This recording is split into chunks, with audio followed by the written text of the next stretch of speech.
Here at the Cinefanatics, we are proud to say that we have been pronouncing Lindsay Lohan's name the correct way this entire time over the past couple of years, even though I just mispronounced it just now.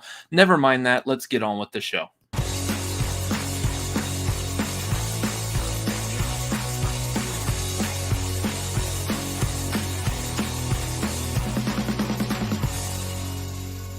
Good evening, everyone, or whatever night, day, time, whatever this is. It is Wednesday night. I think I've got at least that part down right. My name's Robert Adams. This is my brother, Chris Adams. We are the Cinefanatics. This is the Tagline, the show where the tagline is the title and the words don't matter. That's right. The words are just like, whose line is it anyways? Pull it together. Pull it together. No, I like starting, like, if you start the show off, like, bonkers off the cliff, you can only go up from here. Like, there's no, that's just the way the show works. No. Anyway, I'm Chris Adams. Yeah, I introduced you. Yeah. In fact, you could just sit over there. You don't have to say anything the rest of this show. I'll just talk the whole time. Dope. I mean, it's going to happen anyway, but here we go. Oh, man. We got some stuff to talk about tonight, y'all. Not only some movie reviews, but apparently some Oscar stuff. And let's talk about stuff like Spider-Man, Star Trek's, Batman's, all the good stuff coming up pretty soon. Y'all know how this is. Thank y'all for watching. Those of y'all in the chat, everyone here watching live, y'all know. Y'all got questions, comments, issues, complaints. Streamlabs.com/Cinefanatics. I got Lola knocking over my light already. So, thanks, Lola. Doing it live. Gotta love the cat. Gotta love the cat doing things and making messes everywhere. Yep.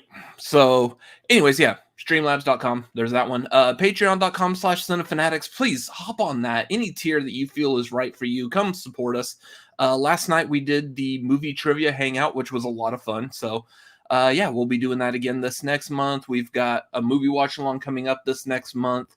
Yeah, so hop on those tiers. Help us out. Help grow this thing, this monster of a YouTube channel that is very pequeño right now. So, Pequeño? I felt like going multilingual there. Okay. Anyway. We're going multilingual, guys. ¿Dónde está el baño? It's over there. Yeah. Anyways, real quick, upcoming shows, March 5th. That is Saturday, March 5th. We will be doing the marquee. We are going to be tier ranking all the theatrically released Batman movies. So that includes Batman 1966 all the way through the current new The Batman that is coming out like that weekend. So come back for that. That's going to be Saturday, March 5th, 7:30 Pacific and 10:30 Eastern. So going to be a lot of fun. Cinefanatics channel, same Cinefanatics time, usually on Saturday nights when we do things, if that works. Anyways, I feel like also before we continue that we may need to apologize for the entire state of Texas. Oh, God. Again. I feel like this is going to be like a weekly thing. Like, let's start our show by apologizing for this state. For literally the 12th time in the last 2.5 years. Yeah. I don't want to dive too much into that, though, because, I mean, I really don't like talking politics and stuff. But our governor is a moron. So I feel like that's okay to say online. I don't want to dive too deep into it, but our government's the politician who runs our state is an idiot. Our governor is a shit stain on this state. So, all right, there you go. Anyways, the rest of the state is still fantastic. We have great food, great music, great vibes. Apparently, the weather yesterday is like 80 degrees, and right now it's like 22 and about to snow and ice outside. So we've got great weather if you're on that kind of, I guess, spectrum of, hey, I don't want to do this today. I want to do this now. Our weather has ADHD. That's putting it lightly. I can say that I have ADHD, so I'm allowed to make that claim. Don't we all? Almost. It feels like that sometimes. What else is going on, like personal wise? How's your Twitch streaming going? Because you're twitching like damn near like every day now. It feels like it. I pretty much am, honestly. It's going pretty well. Getting a good crew over there. Love to have people in the chat. Loving the interactions. Loving what we want to do over there. Twitch is growing pretty well. I'm gonna start tightening up some stuff and coming up with plans and whatnot and things to do on the Twitch channel. I think everyone's gonna want to be a part of. So it's going pretty good. But outside of that, I got some movies to talk about when we get to the movies watched. That's about the extent of what else is going on. Yeah, you've had a very interesting week of movies watched. Yeah, there's a couple of those in there. I'm kind of eager to talk about with you all, like on the show here. So we'll get to that, I guess, here in a minute. I don't know. I haven't been doing anything lately. Watching more cooking videos, getting the urge to make food, I guess. There was something else I wanted to talk about too, and I completely forgot what it was. Chris, what should we vamp with while I'm trying to figure out what it is I'm wanting to talk about?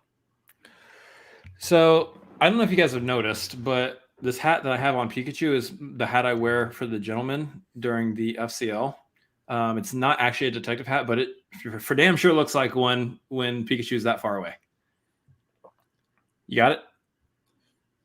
I can't remember, but I feel like anytime you have like the floor to do anything online, it's Pokemon.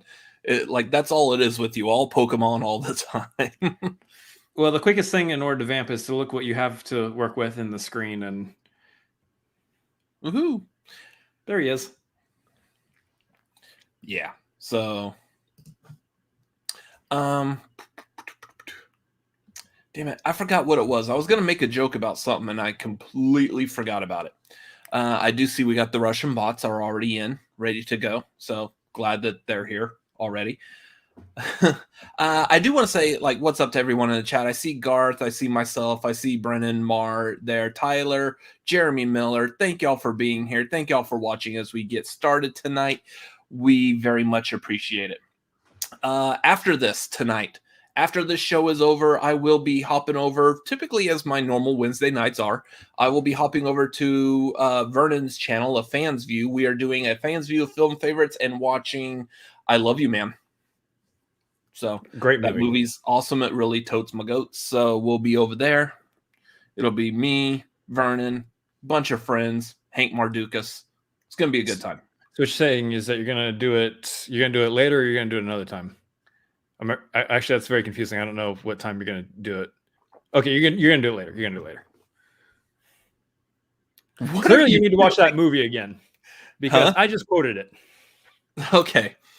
Yeah. Oh, good Lord. Just roll with it. You know, I'm quoting I Love You, Man. You know I love that movie. Come on, I'm not just saying random shit over here for no reason. That's great. Otherwise, I don't remember like anything else personally with me. Oh, I did put it on Twitter, like get like really annoying like emails from like the super like higher ups at my work or whatever, and I just discovered that I can actually create an email rule where his email goes like straight to the trash, and I was like, yay! Like it's amazing how much power you get just from your email provider. Isn't that awesome? He's not watching this, so I don't care. Also, I'm not saying what his name is or anything, so no one knows who I'm talking about, but I was just saying the power of being able to do that is great. So we watched some movies this week. What movies did we get into? Yeah, I kind of want to talk about yours more than mine. So what movies did you catch up on over this past week? So I will say, in regards to prepping for our Batman marquee, I'm rewatching a couple of these movies. There's one of them I haven't seen yet that I do need to watch, and that would be the Batman 66. So I will probably be trying to watch that at some point here before we do that marquee. But all the other movies that are on the list I've seen, so I'm rewatching a few of them. The ones I just rewatched were Mask of the Phantasm and the original 89 Batman. Probably going to watch Batman Returns again as well because I haven't seen those in a while. But more on that when we get to the marquee. Besides those, did a nice back-to-back of 4 different movies, one of which we will also review later in this here stream, which is Uncharted. But the other 3 were new to me. Got to hang out with all of our friend Tori Rose, and in the process of doing so, we watched a couple movies. I'll gloss over one real quick. John Tucker Must Die. That was a great movie. Moving on. There's a reason for that. But we did watch. We did finish watching Rubber, which topical. Yeah, exactly. Rubber was a ton of fun. I actually really enjoyed Rubber. I thought it was great. It is really short, but it's absolutely insane. If you haven't seen it, it's on HBO Max. You should definitely check it out. Yeah. Don't look it up if you don't know anything about it. Don't worry about it. Just watch it. Just watch it. And just sit back, strap in. Don't even think about what you think a movie should be. Just watch it. That movie, so that was one, like, now that I've also watched it for the first time this past week, that was one that, like, even what I knew of that movie, I felt like I knew too much. If I didn't even know that, if you know nothing about this movie at all, you're just hearing this title for the first time, go look up Rubber on HBO Max and watch it as cold as you can. Just don't know anything about this movie. Side note, that is an absolutely fantastic idea, and I believe that we should do that at some point. The Marquee Mark with Mark Wahlberg movies. That nailed the title for us already. We don't even have to worry about the title now. That sounds like a pants dropping good time right there. Hey-o. At least put on a shirt. And then on top of that, she freaking forced me to watch Midsommar. Sorry, Midsommar. I didn't twist my arm too bad, but too hard. Still, the point is I have seen Midsommar, give or take, 2 scenes. Good movie, really good. Great story, excellently presented. It was a very good. He asked for it. Wait, did I? Did I though? Anyway, it was presented very well. I mean, just Danny's whole story in that movie is just it's crazy, but it's also like very like disheartening and very what's the other word I'm looking for? Cool, thanks. It was I don't know what the word is, guys. It was rough. It was rough. Describe the feeling. It felt rough, is what I'm trying to say. So basically, I'm probably never going to watch it again, but I still rated it about 4 stars on Letterboxd. So that should tell you where I stand with it. It's a good movie that I don't know if I want to see it again, but there's a thing with horror movies. And it part of the reason why I like it, I have publicly said one of my main things I like about horror movies, especially like the gory ones, is seeing what they're able to do, how they're able to push the envelope on some of these, especially if they prefer doing practical effects over CGI. Stuff like that I love. But there's also a certain thing to horror movies where they're very easy to connect with. You'll see a lot of like directors, like first-time directors. One of the first things they do, like right out the gate, is they'll direct a horror movie. There's a lot of them. Look at like Wes Craven, Cronenberg, Sam Raimi. A lot of these directors, like their first thing that they started was horror movies. They may have branched out, but for some of them, like horror is still kind of like their bread and butter. It's the pool that they choose to still play in, and they're really good at it. I like the stuff where you don't necessarily like some horror movies are just a straightforward, like say a slasher. There is a boogeyman that's coming to kill a bunch of teenage girls or whatever. Yeah, got it. Very basic kind of idea, but still entertaining. But then there's ones like Midsommar that are very thought-provoking. They get in your head and they're more than just trying to scare you. They're trying to get an emotion out of you and trying to establish some other feeling besides just being scared. And it's when you understand and learn how that movie works and you can connect with it. Kind of like a good example, that movie Coda that we watched. when you were done watching Coda, you were like, it gave you like good feelings and stuff. You were able, like, you had a lot to talk about with that movie. Same with a movie like Midsommar. Now it's not leaving you the same feeling as Coda did, but there was more to it. You walk away from that movie like, man, I could talk about this for a bit. So that's the kind of other horror movies I like, is stuff that do that. You're not just trying to get scared. You're trying to feel something or see something that you may not normally get out of a normal, basic, straightforward movie. Distressing? Kind of. Yeah. Upsetting? Mm-hmm. Yeah.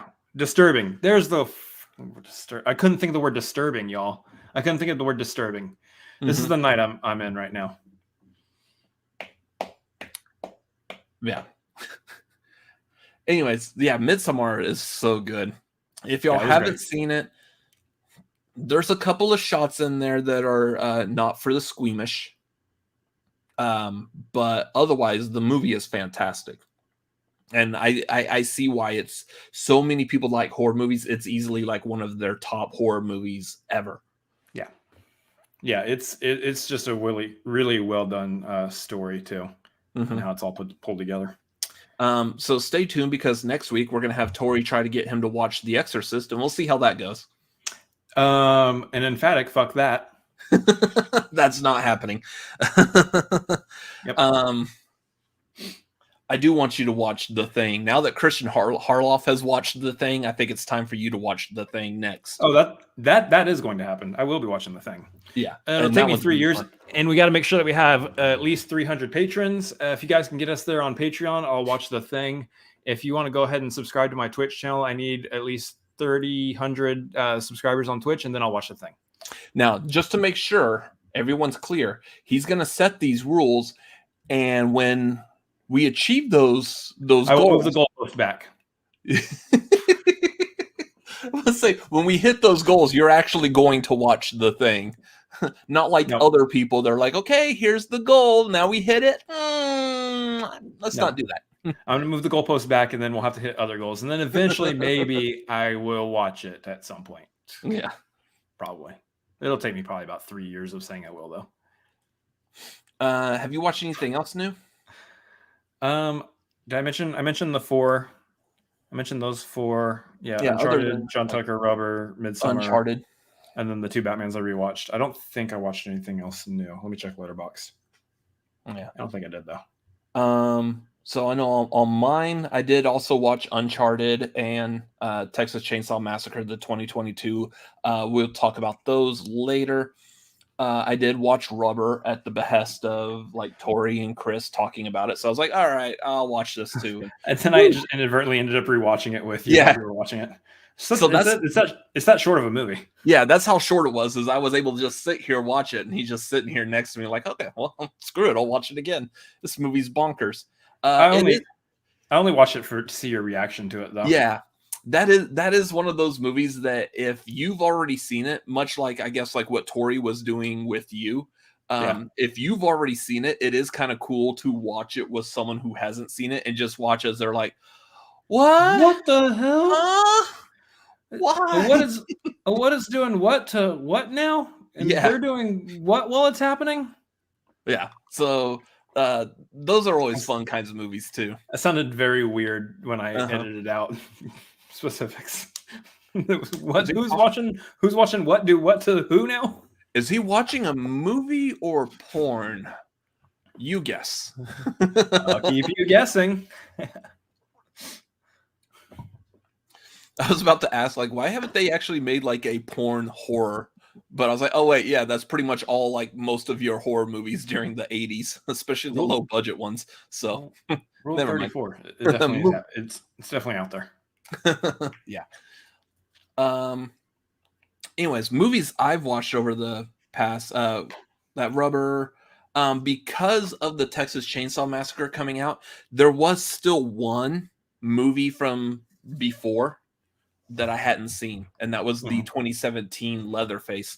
I just finished watching that earlier today. So because of that, I now have on my Letterboxd at Robert Adams MLP I have a ranking list of all the Texas Chainsaw Massacre movies. So y'all can go over there. Make sure you follow me on Letterboxd and check out that ranking to see where all those movies lie. Keep in mind that like the star ratings that I have for them don't necessarily equal like the quality of it. So the highest star rated is not going to be number one. So, Curious. yeah, I think that was it for movies from this past week. I feel like there was a lot more, but I guess not. Also, the fact that I'm gonna talk about the other two later. So, yeah. Anyone else watch anything good lately?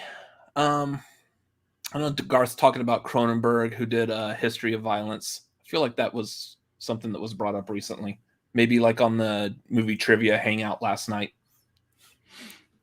So, nothing else. I feel like we could probably just go straight into news. Ladies and gentlemen, good evening. This is what's happening in your world tonight.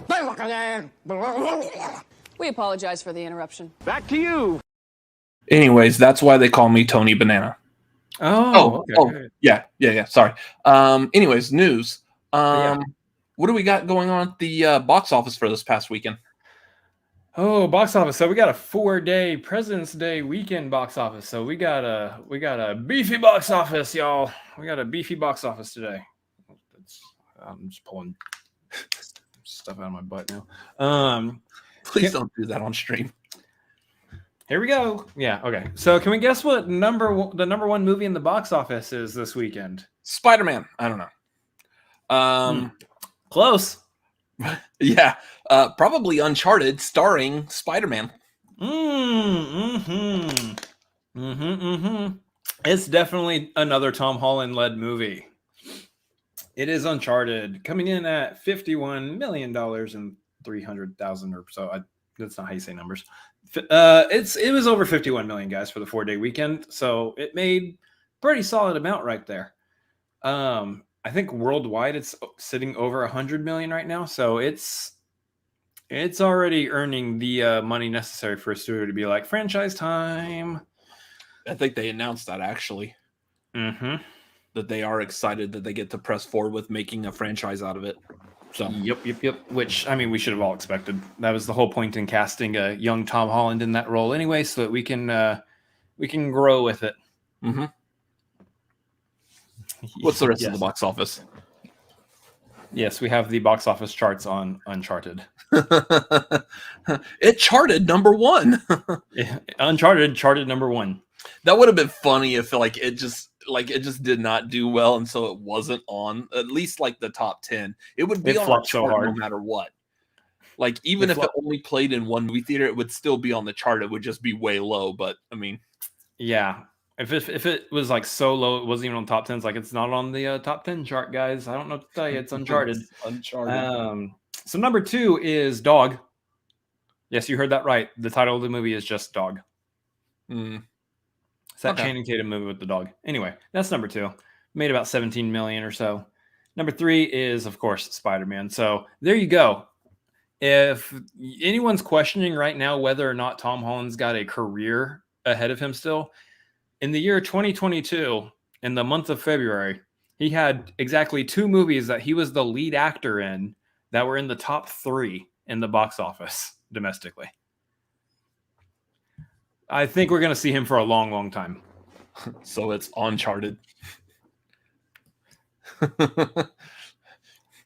Yes. I mean, these are dumb jokes, but I very much appreciate and I love being here for them. So I'm definitely here for them, sort of. Number 4 is Death on the Nile. So we got Death on the Nile there. We got... Oh, yeah, I forgot that came out. Yeah, the movie's out. Number 5 is Jackass Forever. Number 6, Marry Me. No. That wasn't... No, it's the name of a movie. Brothers. It's the name of a movie. Yes, I get it. This isn't Oklahoma. It's okay. It's the name of a movie. We have no one watching us from Oklahoma. Don't worry about it. Number 7 is Sing 2. Number 8 is Scream. Number 9 is The Curse, which is a new release this week. And number 10 is Blacklight.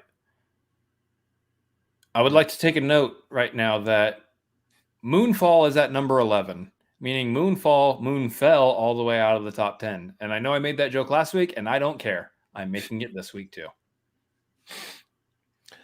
I would like to apologize to and all viewers from Oklahoma, but as someone who served in the military in the state of Oklahoma, double down.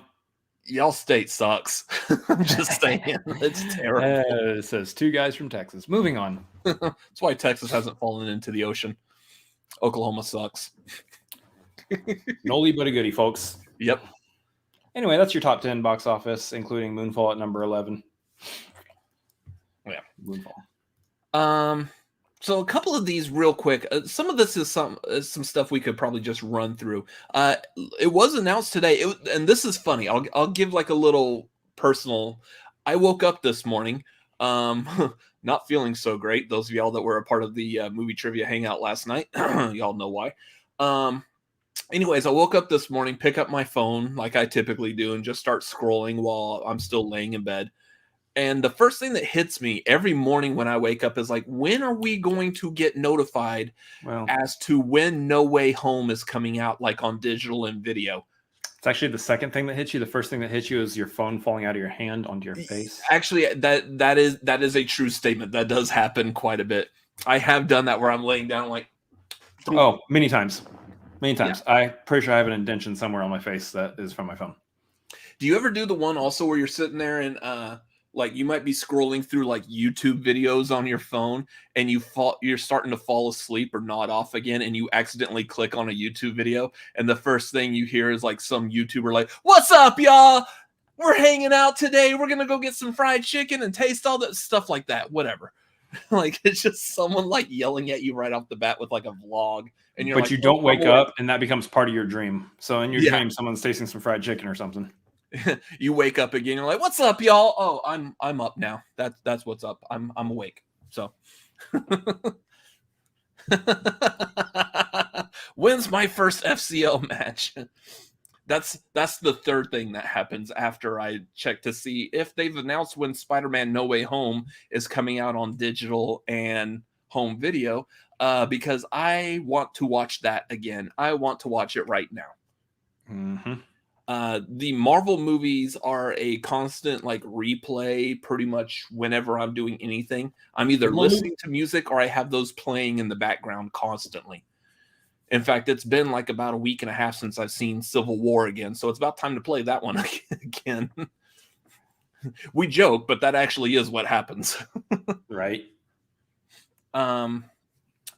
So I don't know when Spider-Man's going to come to Disney Plus because it is kind of tangled up in that whole, I think it's like 2024 because it's tangled in legalese with Sony since Sony is also a part owner of the Spider-Man brand in movies. So it might be a while.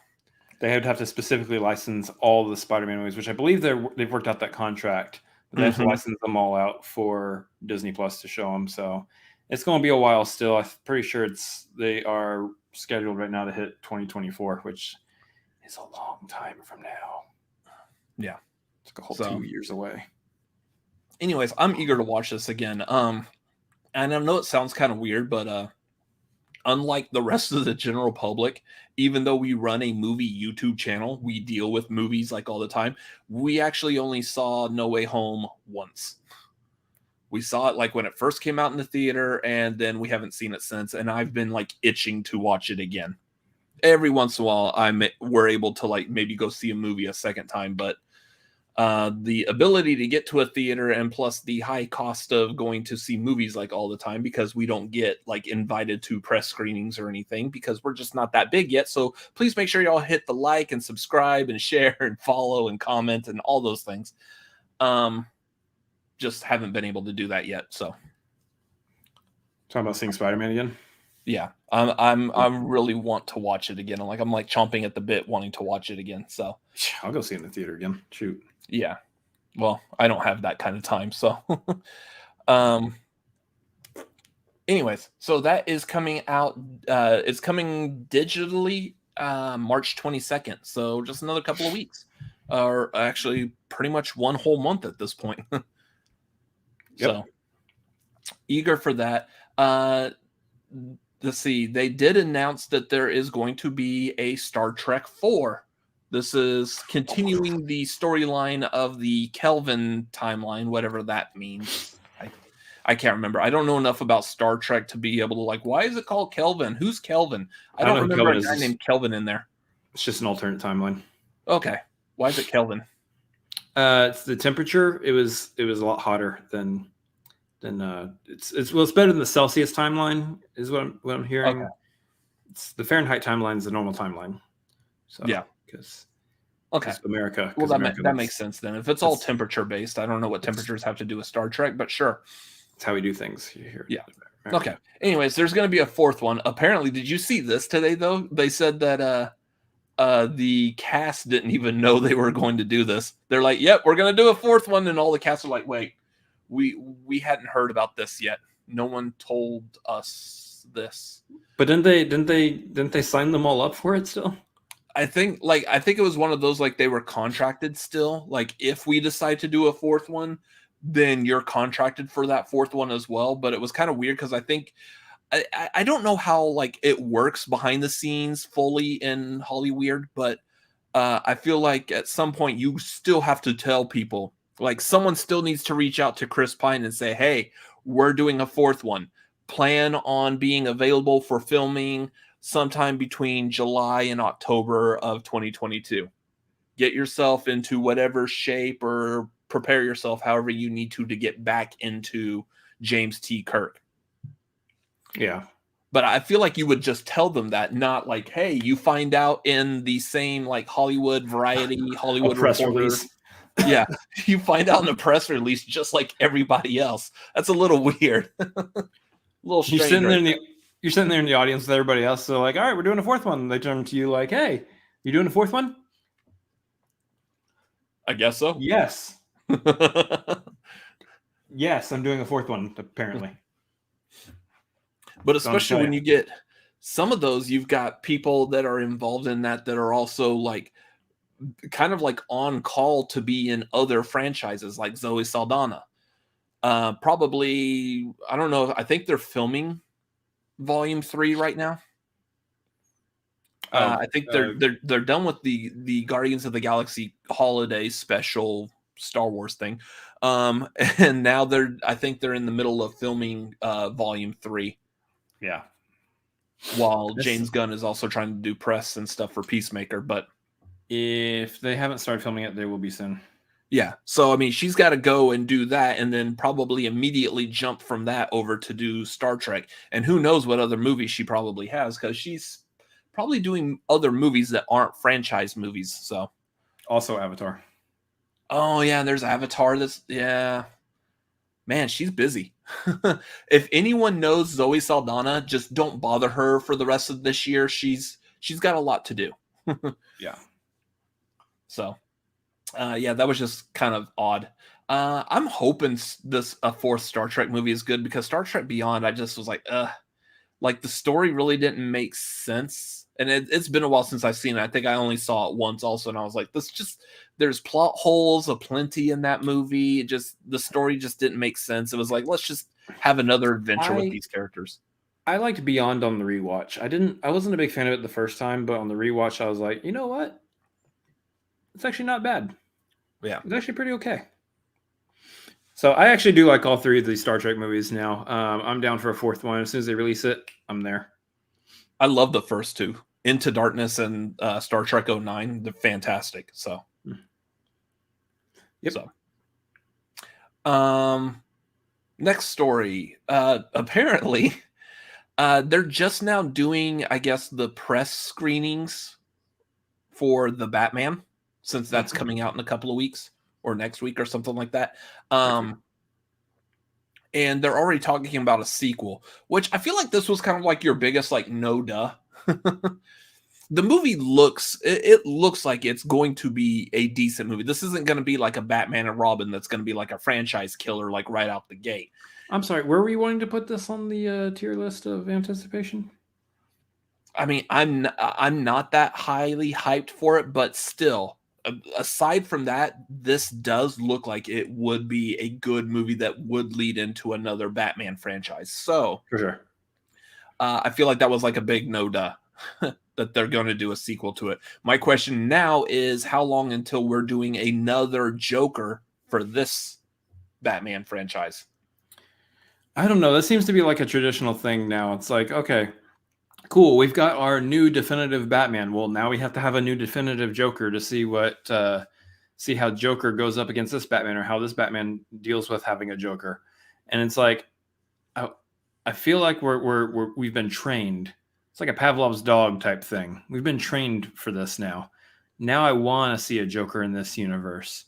But we don't need another Joker. There's so many Batman villains that need to have a proper story done for them, or have their story done for the first time. Like, I'm still down for having a good Mr. Freeze at some point. So do we want to get a solid Mr. Freeze again, or do we just want to do Joker for the 18,000th time? Here's a thought. And I don't know if anyone's already like poked holes in this theory or this idea, but this would be interesting because I think it may be possible, unless there's something, again, that someone's already debunked this possibility. What if it's Joaquin Phoenix's Joker? I know they've already talked about how they've made mention about how these are in their separate universes. Like, Joker is its own thing. So I don't really know if that is true or not, or if it's possible, or if they've been trying to mislead us, or what. I might have to sneeze. I don't care. We're good. We got it. We're there. But I wouldn't hate it. I wouldn't hate it if it turns around that he's going to be the Joker, and he actually ends up like looking. I'd say like they actually make him look a little bit more like the Joker, but I would say the Joker look that he had in that movie kind of feels like it fits with this Batman, especially in regards to how like Riddler looks in the movie too. Yeah. Like, I feel like it's about right. So I would almost either expect it, maybe they won't, but it would fit. I think it would fit if they did it. I think that would be something that would be good for like the third movie. I like your idea of, let's make like the next one like a good solid Mr. Freeze story. Do like the actual like Sub-Zero storyline from the animated movie, kind of Bryan do Cranston. that in live action. Bryan Cranston. Yeah. Oh, that's Yes. actually, that would be pretty good. I've seen that suggested on Twitter. I'm like, hell yeah. Bryan Cranston as Mr. Freeze would be dope. Yeah. But yeah, I would like to see that. That sounds like that would be really interesting. And then make Joker the third movie to like kind of cap that trilogy. And then make it the Joaquin Phoenix Joker. The nice thing about that is that may give you the opportunity to do one more standalone Joker movie if they're able to get on the ball and crank that out real quick. To do that, and then that movie also leads into Batman. So yeah. And then you build out the rest of your DC universe from there. Bring back Wonder Woman and Aquaman. Leave Flash wherever Flash ends up, and we're back on track. Maybe bring in Henry Cavill back again too. Yeah. And possibly also talk to Kevin Feige and see what his thoughts are on it. On taking on the DC universe also. Yeah. Vernon, that would be a black shirt as always, but it also has the letters FCL on it. So yeah, guess it would be the First Class League shirt. Finger chicken licking. Fried chicken licking. Chicken licking. Finger chicken looking good. What's the next story? Rule of 34, huh? God, why? No. Let's talk about the Oscars for a bit. Let's do it.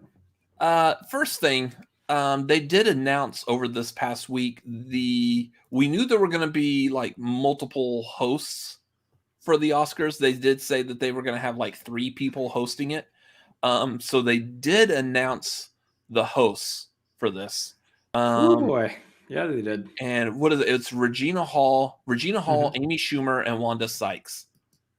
2 of those I'm excited about. Two of them I absolutely would love, but one of them I'm not. Here's the thing, like Amy Schumer. I have seen Amy Schumer doing stand-up live in person. I didn't say anyone's name specifically. Yeah, but we know who we mean.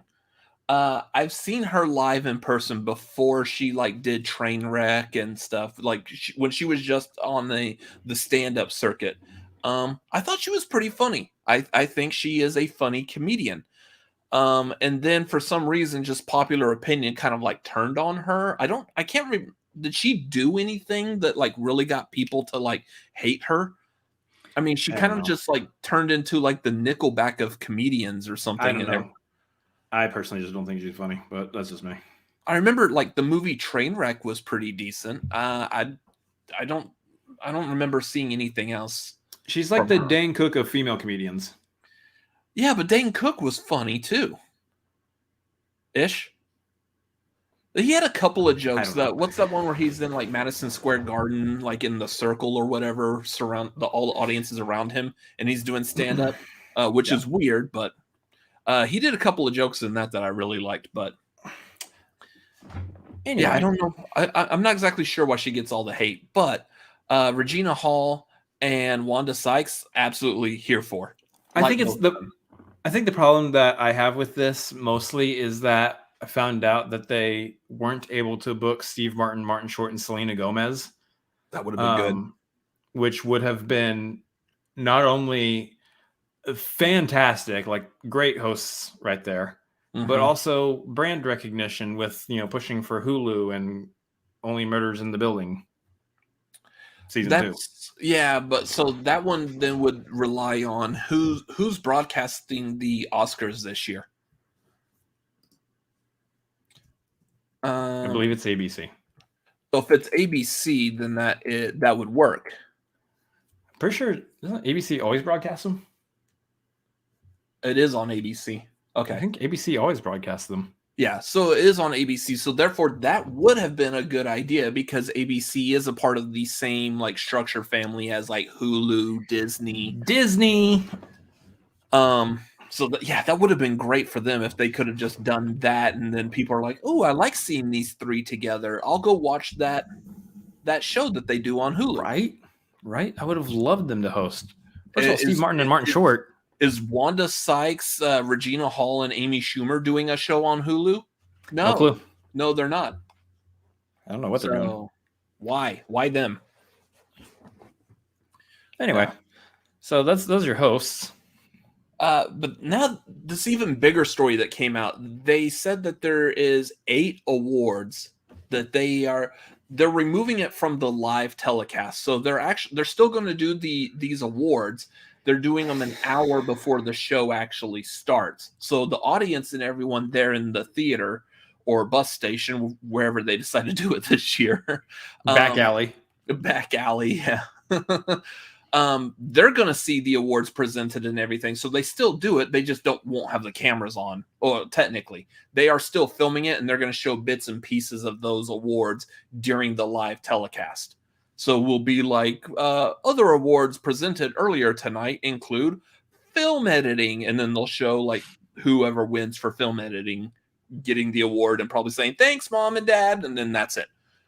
So they're kind of like gypping these people the ability for them to have their live reaction, their live thank yous and stuff, all in the idea that they say like the Oscars are getting really dull and boring and just drag on, and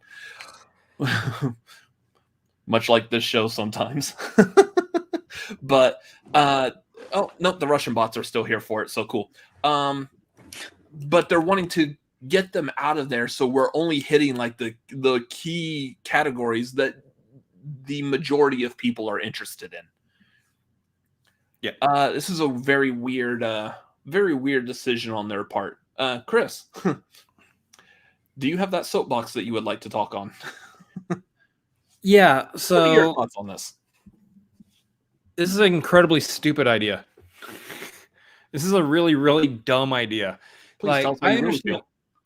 I am going to tell you how I really feel. How I really feel is that we're dealing right now with a company that that is trying to focus more on ratings than give us what we should be getting, which is an honoring of the individuals involved, and honoring of the individuals who have put in their time and effort and their work and their passion into creating these movies, all for the sake of, well, we're losing an audience in the ratings.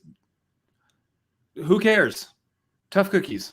Lose the audience. Because my opinion on this is, if ratings mean more to the telecast than taking the time to actually honor them with awards, then end the show on a telecast. Don't air it at all. If that's what matters, to you, then cut your loss and don't air it at all. Just do the private ceremony, and we'll all get to read about it in an article later. That's what they do with the Golden Globes. Or we'll watch clips on YouTube or something. I don't know. But yeah, that's what they did with the Golden Globes. If you have a problem with like ratings, you don't cut it at, or you don't try to fix it at the expense of giving an award to somebody else, at the expense of showing these people being honored. You just cut the entire show if that's the case. Or just realize that maybe general audiences right now just don't care about these things, and just go on with the show anyway. Just take it for what it is and keep going anyway. That's my opinion. Either honor everybody in the telecast, or don't honor anybody on the telecast and just do it off camera. I, for one, would prefer that you do it all on camera, because I like watching the Oscars. I, as somebody who's been getting more and more into the magic of movie making as I watch more and more movies in my life, love seeing things like film editing, hair and makeup, music, production design, cinematography. I love seeing these things shown off the awards in the actual award show itself. But I also realize that, as we're running a movie YouTube channel, as we talk about movies here, I probably care about movies more than your general audience, more than your general person who just goes to the movie theater just to watch a movie. So that might just be me.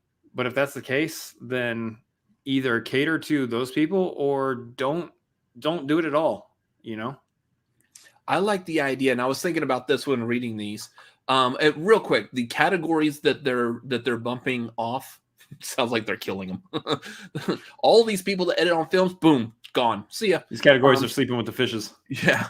So the categories that are being bumped are documentary, short subject, film editing, makeup and hairstyling, music, original score, production design, short film animated, short film live action, and sound. Some of these, some of them I understand. A lot of maybe the general public probably don't watch that many short subject documentaries. So therefore they're like, yeah, we're seeing people turn off their TV, or they're walking away. They're not engaging with the show while we're presenting the award for that. So cool. Some of these though, I don't think a lot of people may not know exactly what it is. The people that you were describing, that hey, there's a Spider-Man movie, I want to go watch it, and they just go to the theater, watch Spider-Man, they're entertained, they walk away. There's some of these that people just don't know what those categories are, like film editing. I'm sorry, doesn't every film have to be edited? So why are we giving an award for something that's done with every movie?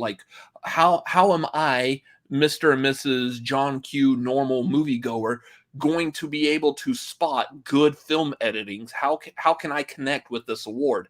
I want to see them do something where they kind of explain and show off, and they'd have to do it every time they do the telecast, but show people what you're looking for. So then after the Oscars are over and they go to see Spider-Man or some other movie, whatever, they sit down and they now know what to look for as far as what qualifies as good film editing. And then they're watching that movie and they're like, man, are you noticing this? Yeah. What was it, 1917? That movie was essentially one whole, one take shot. Now, there is clever editing in that hides cuts of the camera and stuff. But that was a movie that I believe was I can't remember if it won for best editing. I know it won for cinematography. But like even that cinematography, do normal people generally know what cinematography is? Production design? Like, explain these to people so they now know what they're looking for when they go see a movie. And that now when they go to watch the Oscars, they're like, I'm really eager to see who's going to get that production design, because there was some really great sets in this movie. I think that's the answer to it, because right now you're trying to fight against people who don't care. But the thing that you can do is either you can give in to an audience that doesn't care by just going, okay, well, if you don't care about this, then we're not going to air it. Or you can give them a reason to care, in which case use the Oscars, as they should be, as a means to celebrate movies and all the different facets of how they're made. What you do there is you explain to people every time, and I'm fine with this being done every time, because I would love to hear it spoken every time. This is what this category is for. This is what it means. This is why we're honoring it. This is how much work goes into this category. Film it like you have like your various celebrities. Pull in various celebrities. Brad Pitt is sitting there going, film editing is something that this, that, and the other. And Brad Pitt's explaining film editing to me. Or you have Margot Robbie sitting in a bathtub explaining makeup and hairstyling to me. Yes, that's right. I made a Big Short reference there. Move on. That is... I just want to make sure y'all know that's a Big Short reference. I wasn't specifically saying Margot Robbie. Anyway, I will watch Margot Robbie sitting in a bathtub explaining anything. I'll just say that right off the bat. We got there, y'all. Nailed it.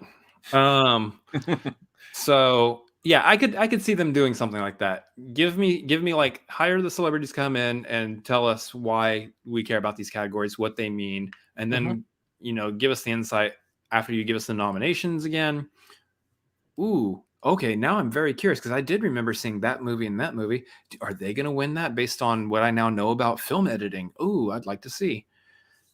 Because now we're going to be watching an Oscar telecast where we don't get to see that Tick Tick Boom wins for film editing, and that pisses me off. Oh, yeah. I feel bad. And I feel bad that you feel bad about me feeling bad, about you feeling bad, about... Anyways, I'm just beating it down.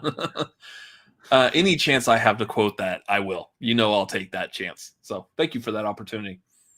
Some of this still, like, music original score, why is that being pushed off? Like, if anything, what you need to do is be playing that music like in between like the commercials, like when you go to commercial break for like maybe 20 seconds or so before you go to the commercial. Like, and now as we lead into the commercial break, you are enjoying the score for such and such movie, and it plays for a little while you see people like at the event, like walking around, shaking hands, talking, getting up to go to the bathroom type of thing. And then it just goes into the commercial. Then it comes back from the commercial, still playing that score, and then leads into the next presentation. Do something like that. But yeah. No, they're not doing that. But and just it's upsetting. It's very disrespectful to all the people who are involved. It just makes it seem like you guys aren't as important as the people who are in front of the camera. Mm-hmm. All the actors and the director and the best picture, like all that is the only things that matter here. You guys don't matter. Don't worry about it. We're going to give you an award still. Sit down. It's okay. You're going to be fine. We'll give you an award, a little golden statue, and you can go home and be happy about it. But no one's going to watch it. No one's going to see it except for the people who are in the room.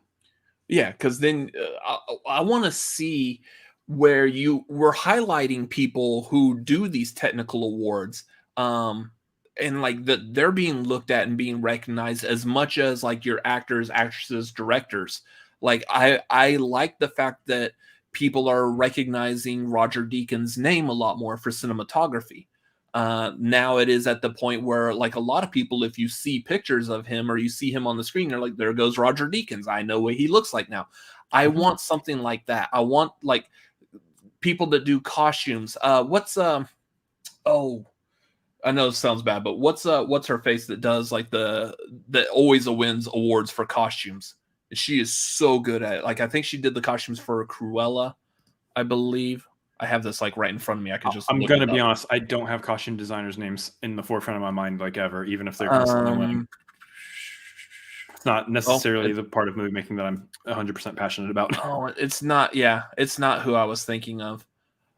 Anyways, yeah, for some reason, like she's not on here. There's one, and her name. I'm blanking on her name because it's also never probably going to be asked in like FCL or Schmodown. But beside the point, there is a person who I see like all the time. She gets nominated for costumes always, and like I want to see like someone like that get like a celebrity type of level with it. Mm-hmm. This is gonna eat at me, and I don't know who it is. Colleen Atwood, there it is. Yeah, Colleen Atwood. Yeah, totally. Yeah, she gets nominated like all the time. If she does a movie in a year, you can almost guarantee she's going to get a nomination for it. So,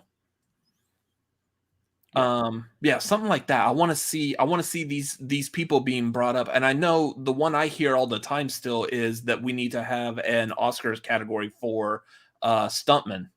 Yeah, stunt that's people, the other stunt thing. women. Yeah, that's the other thing is like there's actually a couple categories they could still add to the Oscars, not But take away categories. There's a few taking more they could away. add to it. Yeah. So like stunt work, I would love to see stunt work because there's a lot of like really good, just really awesomely well choreographed stunt work that's happening in movies all the time, and nobody sees that unless that there's somebody who likes to watch the bonus features on their Blu-rays. Yeah. Otherwise, you usually don't see anything about the stunt people, and they're honestly the ones out there actually risking life, limb, and blood to try to create movie magic. So they're the ones that absolutely should be honored in front of thousands of viewers. Yeah. So I don't know, man. Oscar's been making some really bad decisions for the last few years. Did they say where the Oscars this year are going to be held? Not in a train station. Scheduled to take place at Dolby Theater. Okay. Oh, back to Dolby Theater, huh? Yeah. God, that train station, that was just... It was interesting. It was an interesting choice last year.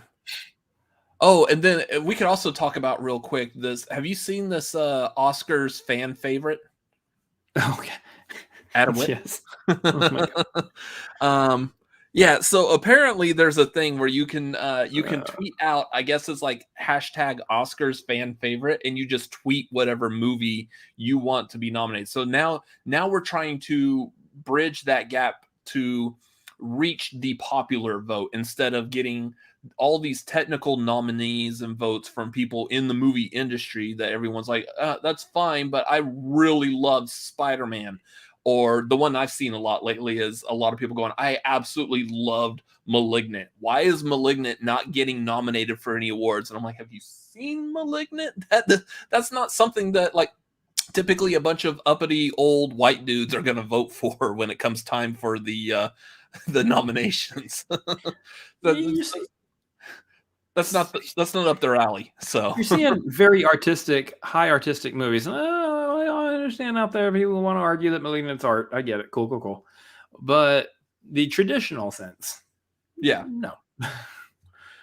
So they're trying to do that to really push to make the Oscars more of an event for a lot of people and not something that just seems like stuffy people like, oh, good job. You did great on your cinematography type of thing. They want to be able to reach more and more people. Yeah.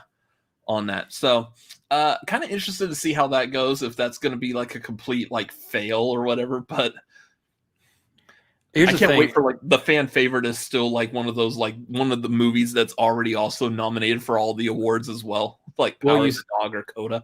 You see the joke about it right now is it's that Cinderella movie with Camila Cabello is being nominated as the fan favorite right now. That's funny. It's like leading the pack, which is just the most funniest thing ever and the most telling thing ever. Wasn't that just like was that a movie that was like really low on Rotten Tomatoes or something like that? It wasn't. It was not very well received. It was not well received. Yeah. So everybody's voting for it as like okay, you're gonna do this. All right, we'll do this. We'll play along. Yeah, my prediction here is that taking these categories out of the telecast is not going to change the ratings whatsoever.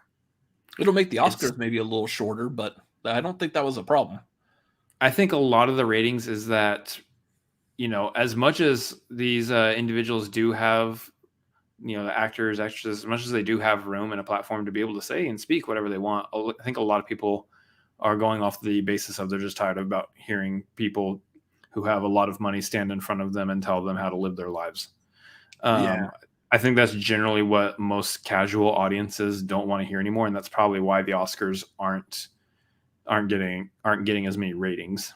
Especially like nowadays, where we got more and more people have very strong opinions about stuff that they like and don't like, and want to use every opportunity to make sure that their thoughts, feelings, and opinions on all stuff.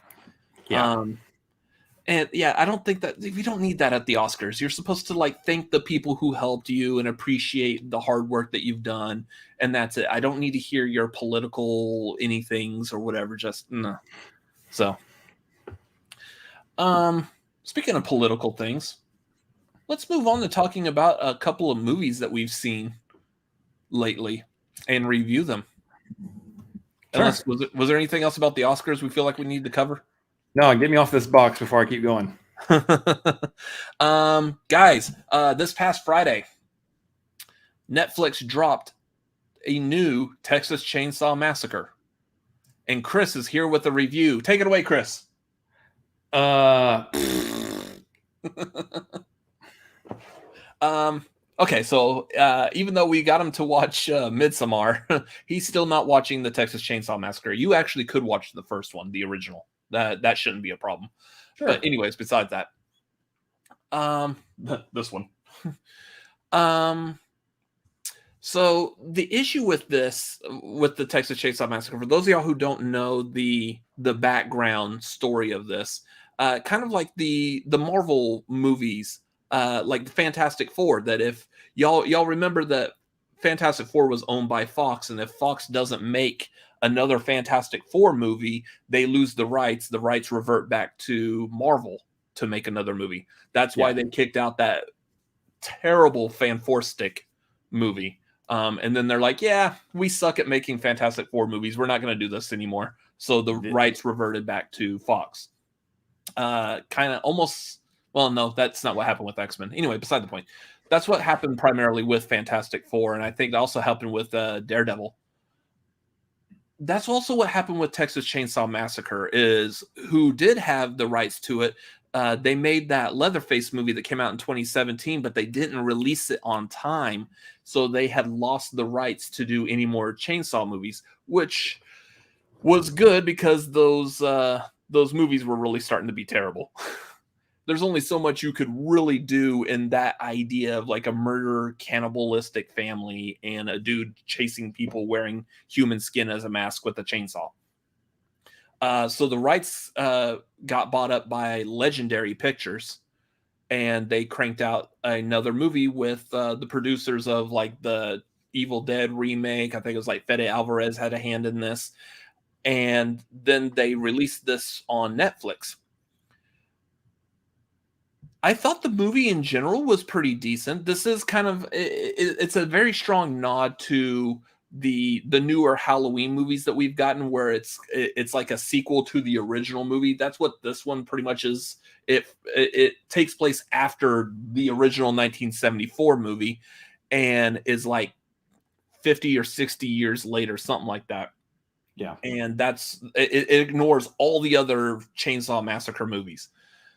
So we got that on there now, and like it started going, and it had like some really cool ideas. I like what they were doing with the story, getting away from just like this whole massively murderous family.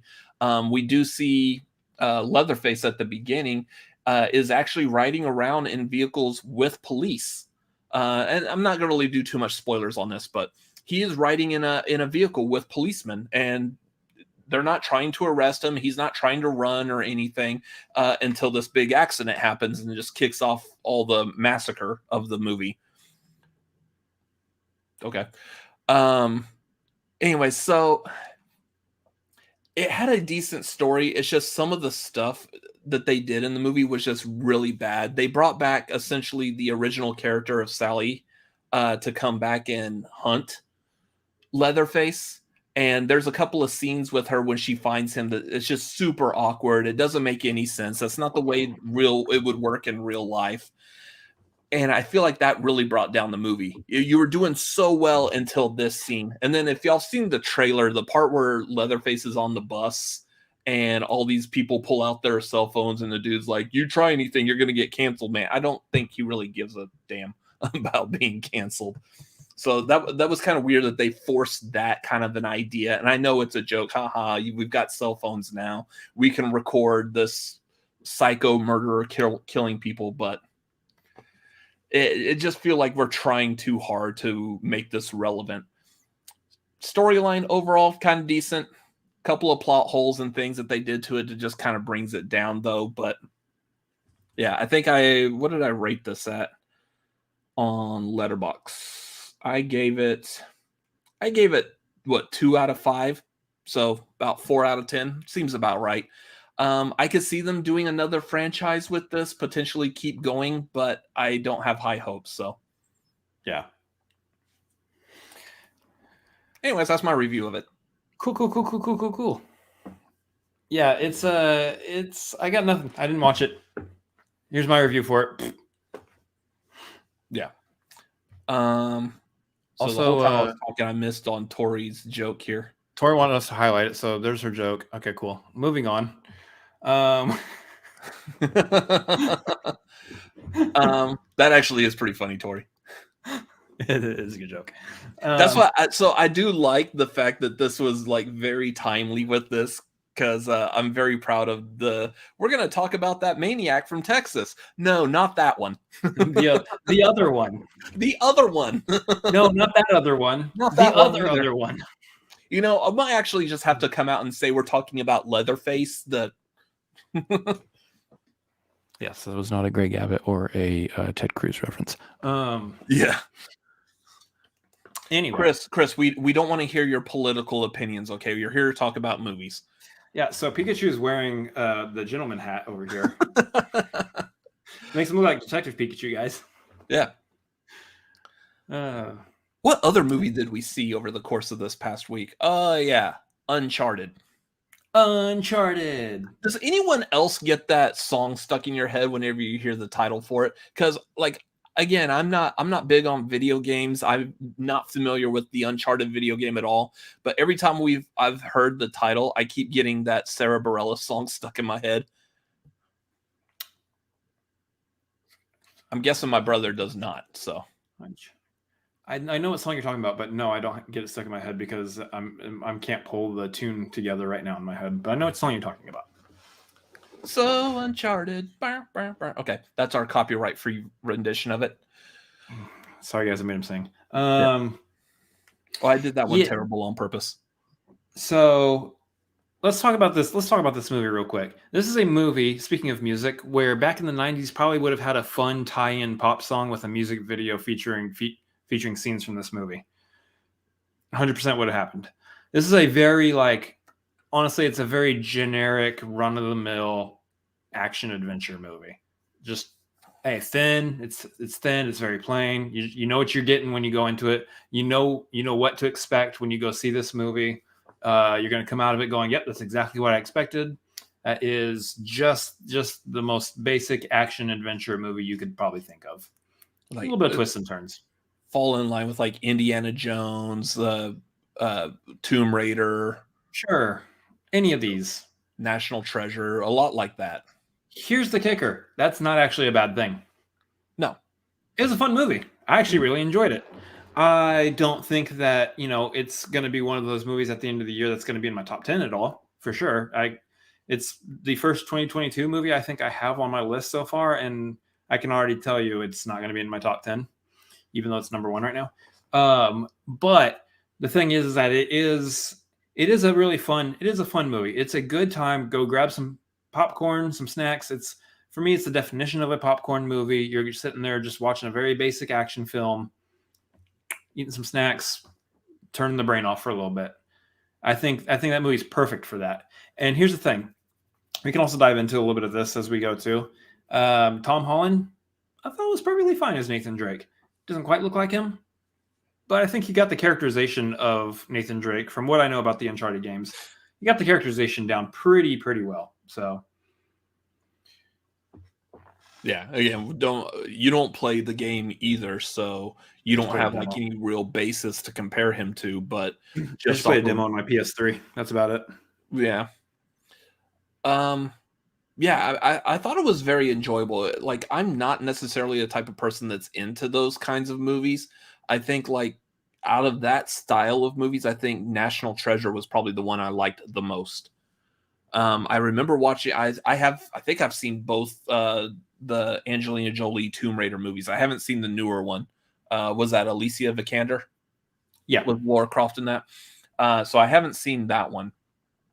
But I just generally I don't like those kinds of movies. I just everyone just running around in the jungle or something, just boring. But I thought this one was kind of entertaining. I know we were talking right before we were going to it. I think there was something else that was happening social media wise or something right before we went to the movie. I can't remember exactly what it was, and I'm not going to dive into it anyways, but I was like, I kind of want to follow this rather than go see this movie. But we ended up going to see the movie anyways, because it's kind of like our YouTube job. Went to go see the movie. I enjoyed it. Now, after the movie's over, I was like, you know what? I would actually be a little eager to see a sequel to this. I think they did enough to get me hooked on these characters, the story, the stuff that they're doing. Obviously, if you've seen the movie, they've definitely left this open for a sequel, a franchise, which I feel like was actually also just recently announced that they are good to go and they are moving forward with turning this into a franchise. So, I mean, I'm down for it. Like, I wasn't super, again, go back to, was it the marquee that we did? Like, how eager are we to see this? I really wasn't eager at all. But now I'm curious as to going to watch a sequel to this. I thought it would be pretty decent. Yeah. I mean, they did a lot of really good things with it. I think the chemistry between Mark Wahlberg and Tom Holland in this movie, as far as like the Nathan Drake and Sully of it all, I thought was fine. I thought they did a really great job between the two of them. Had a lot of fun with the two of them. I did like the twists and turns in the movie. Obviously not gonna spoil those here. See it for yourself, but I did like the twists and turns. I think they did a really good job translating the cargo out of the plane scene. I think they did a really good job translating that from, I believe it made the appearance in the third Uncharted game. So kind of ripping that right out of the video game and putting it into live action. I thought they did a really good job doing that. There is a lot to enjoy about the movie. There's a few things about the movie though that they do require you to shut off your brain a little bit when they happen. For instance, again, not doing spoilers, but there is definitely a flashback towards the beginning of the movie that takes place about 15 years before the events of the movie. Tom Holland should be a toddler. Featuring a young Tom Holland character. And Tom Holland is already a young-looking Tom Holland character, so it was kind of like, I don't know if you guys really nailed how old this kid should be right here at this time period. So there's that. There's some fascinating product placement just right in your face. Yeah. Where were they at? Was that like in Spain or something? I think it was like Barcelona or something like that. Yeah. I thought they were in Spain, and like, man, yeah. I didn't know they had such gorgeous looking Papa John's pizzas in Spain. That was like one of the most like blatantly in your face product. Just, and the movie was there for like about 5 minutes. That was like a 5-minute Papa John's commercial. We would have tried to get a Papa John's sponsor for this tagline tonight, but they spent all their money getting into Uncharted, basically. They can't afford to be on our be supporting us. So I understand. Uncharted was a huge endeavor on their part, so I'm okay with that. They had a whole 5-minute scene in there. Yeah.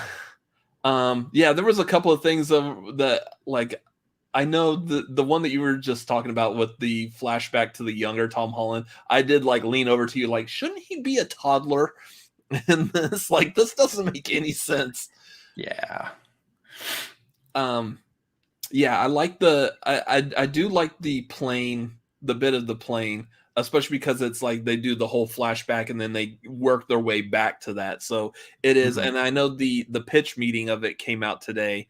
And I hate to make it sound like I'm copying their joke, but it is exactly what happened. Is they did the whole like him on the plane, almost doing the freeze frame, like, "Hi, I'm Nathan Drake. I bet you're wondering how I got here." Well, the story of how I got here is very inconsequential, but it begins like everything else, in a bar. In a bar with a woman. Like, so yeah, even watching, I was like, are they really doing this also? Like, very stereotypical, very cliched, but like the cliche moments that they have in this, I feel like came off pretty well. Like it's meant to be cliched. You can easily call out the cliches, but it's still fun seeing what they do with it and how they move on. I thought the acting was fantastic in this movie. Given the fact it's again based off a comic book movie, which typically doesn't have a whole lot of good. You meant video game? Video? What did I say? Comic book. Yeah, it's a video game. So yeah, comic book movies used to be the thing back in like the 90s, where like we can't make a good movie based off a comic book. Well, we've got that fixed now. So. Now we can't really make a good movie based off a video game, but I'd say this is definitely one that's in the win category. Again, based off the fact that I don't know the video game, so that's just my opinion. Just this was a good watchable movie. I know a lot of people. There's a lot of critics out there. Like critics as a whole are just dogging on it right now, and I expected that. I know a lot of them have been saying that if you've been a big fan of the Uncharted games, you probably won't like the movie as much. And that might be true. I don't really know.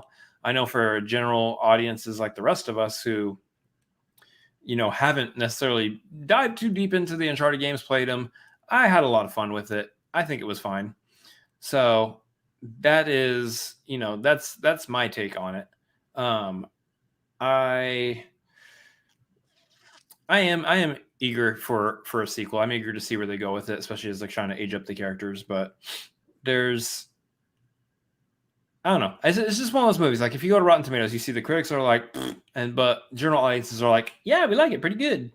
I would listen to the general audience score on that one, just because like I think most critics see the term video game movie and go, our bar is going to be pretty high on this one now, because like. I mean, you got your Detective Pikachus, your Sonics. I guess the new Mortal Kombat was okay. Yeah.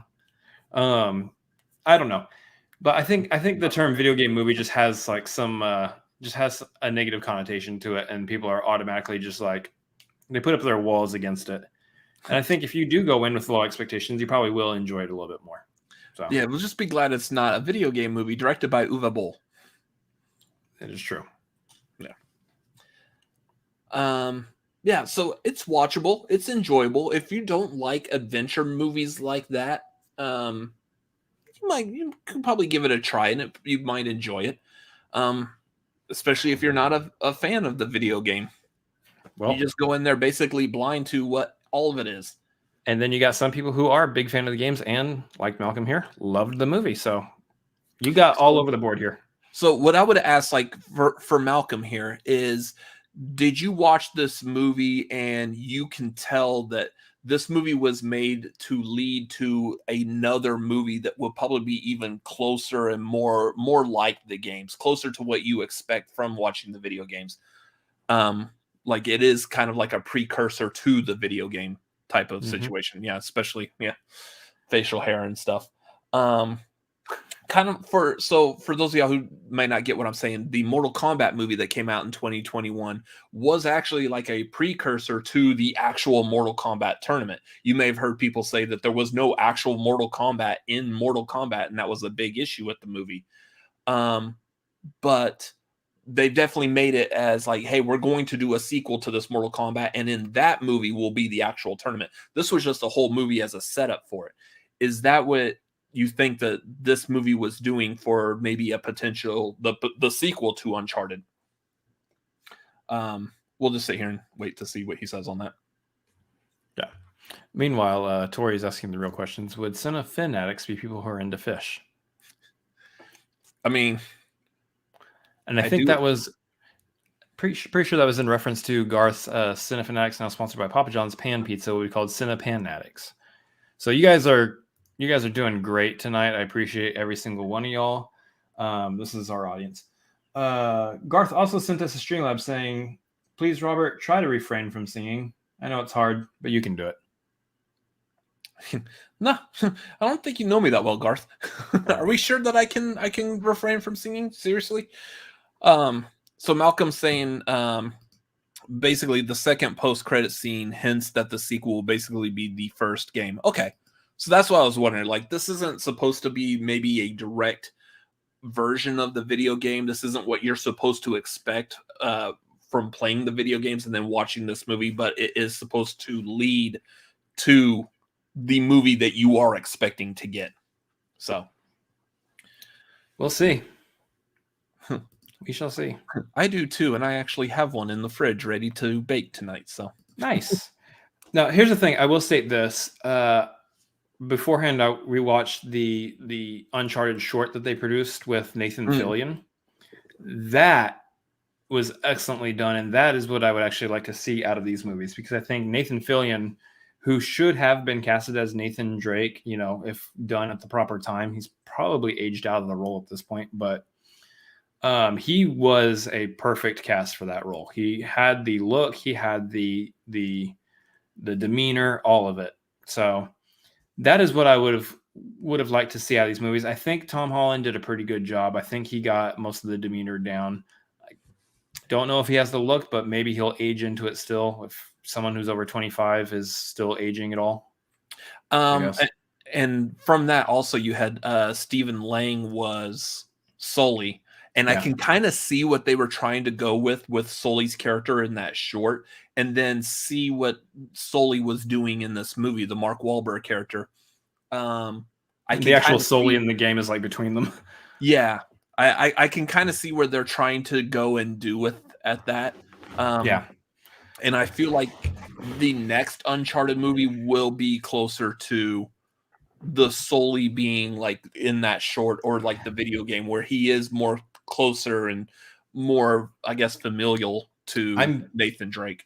Very curious, because the Sully that we've seen in the games and the one that was being portrayed by Stephen Lang there was the cigar in the mouth was the, "Oh, hey Nathan, you gotta go do this." He's like a little bit more gruffer. Yeah. And sorry, I couldn't do that. Apparently I can't do gruff. Apparently I'm like Mark Wahlberg, because Mark Wahlberg is like, "Hey, Nathan Drake. Hey, man. Hey, we gotta go steal some crosses, man. Hey, say hi to your mother for me." Hey, are you taking my treasure from me? No. What? No. But I want to show the world what I've got. Wait, that's Boogie Nights. Never mind. Wow. Wow. I got a special purpose. Wow. Nope, that's the jerk. That's the jerk. Not even related. Yeah.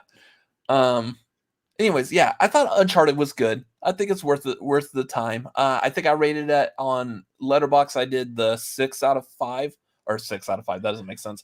3 out of 5. Wow, he really loved it, guys. He's making up numbers. 6 out of 5. So I mean, 3 that would be 6 out of 10, basically. Which, I mean, that makes sense. That's where I would feel like this movie would sit. Yep. So I'm giving it a healthy 7. A nice healthy 7. So my Letterboxd score being 3.5. So there you go. Yeah, that was a good cameo, Malcolm. We're not spoiling it either. Solid cameo. Really well done. Mm-hmm. Wasn't actually expecting that person to show up, and they did, and I was like, hey, all right. It is one that even if you don't know the video games or anything, you still kind of recognize who this person is. The way that little short scene right there is laid out, it's kind of like, this is definitely somebody who something you should know. Other. Yeah. Yeah. Anyways, that's going to do it for the Uncharted review. That being said, I believe that's also going to do it for the tagline tonight. We made it. Yeah, we've made it through another episode. We're good for another week before I have to perform on camera again. I think. Oh, yeah, except for the thing I'm going to do here in a little bit afterwards. So, speaking of that, if y'all are watching right now, here in roughly about an hour, I'm going to be over on Vernon's channel, A Fan's View. We're going to be doing a Fan's View of film favorites. We're watching I Love You, Man. So, come over, hang out with us, watch as I turn my head during the part where he pukes on Jon Favreau. And then I'll watch the rest of the movie because the whole movie is fantastic, except for the part where he pukes on Jon Favreau. This is the difference between us. I have to turn my head at people's heads getting bashed in and freaking blood eagles or whatever the crap they're called. And you have to turn your head at people vomiting. Yeah. It's so funny. Like, I can watch people's insides get ripped out and intestines and gore. Like, no problem with that whatsoever. I can't watch people puke, man. I hate it so much. Just, whoa. So gross. It's so weird. Anyways, so yeah, we're gonna be doing that here in about an hour. It's gonna be a lot of fun. You can join me, Vernon, Hank Mardukas, maybe if he shows up this time over there. Mardukas. Oh yeah, gotta love Hank Mardukas. He's oh yeah, Andy Samberg's in this too. This is gonna be interesting. Now that I've been watching so much of Brooklyn Nine-Nine, I'm used to like Andy's character Jake Peralta in that. So it's gonna be different seeing him doing something else now. Yeah, it might be a Fan's View of pizza. I might have to go cook my pizza while watching it. It's also sponsored by Papa John's. Yeah, or HEB, our local grocery store here that does really good food. Anyways, yeah, there's the slogan: A Fan's View of film favorites. Come for the show, enjoy the bots. Thank you, YouTube. Otherwise, other things we have coming up again, March 5th, that's Saturday, March 5th, we are doing the marquee. We are going to be tier ranking all of the theatrically released Batman movies. So that's a good decent amount of Batman movies there. It's going to be a whole lot of Batman talk. I believe it's a healthy 12. Yeah. Make sure you come join us for that. That's going to be at 7:30 Pacific, 10:30 Eastern on the 5th. This will also include the Batman. So we are seeing that before doing the marquee. So we will be tier ranking, in our opinion, where we think that movie lands. I'm going to guess it's probably going to be higher ranked than Batman and Robin. Just future predicting right now. So anyways, that's what we've got coming up. Again, make sure y'all hop on the patreon.com/cinefanatics. We did our movie trivia hangout last night. That was a lot of fun. I'm still recovering from it. And then next month we'll be doing the movie trivia hangout again. We will be doing the movie watch along. I'm not sure what we're doing yet, but it might be a poll or something. I'm actually trying to see if I could talk my brother into doing a watch along of Leprechaun. I told him we can do a poll. It's going to feature both Leprechaun and the Disney Channel original movie Luck of the Irish. Yeah, or Darby O'Gill and the Little People. I think Darby O'Gill is also streaming from Disney Plus, so we could do that one as well. or the Incredible Hulk. He's green. I don't know.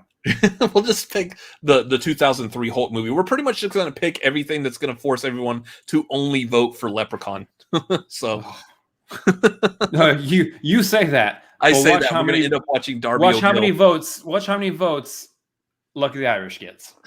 We'll see. I'm just saying. Anyways, that's what we're thinking. Malcolm's already asking the question that I was hoping that no one was going to catch. Will the Killing Joke be there? We have talked about it, and we've decided that no, it will not be a part of it. We are not counting the fact that Killing Joke basically just had a limited run through a Fathom Events. So we are not including the Killing Joke as a part of the theatrical release Batman movies. Actual normal theatrical release. Yeah, is what we're going with. Yeah, so we're not gonna put that on there. But anything else, any other movie that has predominantly starred Batman, with Batman in some form or fashion in the title of the movie, will be a part of that. We're not gonna put Justice League, but we will put Batman versus Superman on there. Mm-hmm. So yeah, all of those are gonna be a Lego Batman movie will be on there. All the other Batman Dark Knight trilogy, the 4 90s movies, the Tim Burton, Schumacher, Batman 66 will all be on there. So it's going to be a lot of fun ranking those. Yeah, so hop on the Patreon, help support us any way you can, any tier you want to do. We appreciate that very much. And then make sure you follow Cinefanatics Twitter, Instagram at CinefanaticsMLP. As for myself, you can follow me at Robert Adams MLP on Twitter, Instagram, and Letterboxd. Again, I just dropped my ranking list of the Texas Chainsaw Massacre movies, all the Texas Chainsaw Massacres. Hop on Letterboxd, go look me up on there at Robert Adams MLP. You'll see what my ranking list is. Feel free to question my choice and taste in Texas Chainsaw Massacre movies. That is why it's there. Chris, where can we all find you? You can find me at Chris Adams MLP on Twitter, Instagram, and Letterboxd as well. And also at twitch.tv/Chris Adams MLP, where we are currently still streaming and having a good time with Pokemon Legends Arceus. There will be more games and more ideas coming in the future. Come be a part of the community. Come build that community. We're going to be doing community games here pretty soon. We're going to be doing all sorts of stuff. So you're going to want to come hang out whenever I go live over there, which I go live a lot apparently now. So there's plenty of opportunities. Yeah, your community that you're growing over there as for Twitch followers, that's growing pretty nicely now. I love them all. Yeah. So those of y'all, I know there's a lot of y'all that are here in our chat right now that also hang out with him when he's Twitch streaming. We see who you are. We very much appreciate you just following and supporting everything that either of us do. So very much appreciate that. Thank y'all for following and subscribing to him on Twitch. Anyways, that's going to do it for tonight. Thank y'all for watching. Thank y'all for being here. Hope y'all were entertained by this. We will see y'all probably next week, or you'll see Chris on Twitch probably tomorrow. So anyways, that's going to do it for tonight. Thank y'all for being here. We will see y'all later. Bye.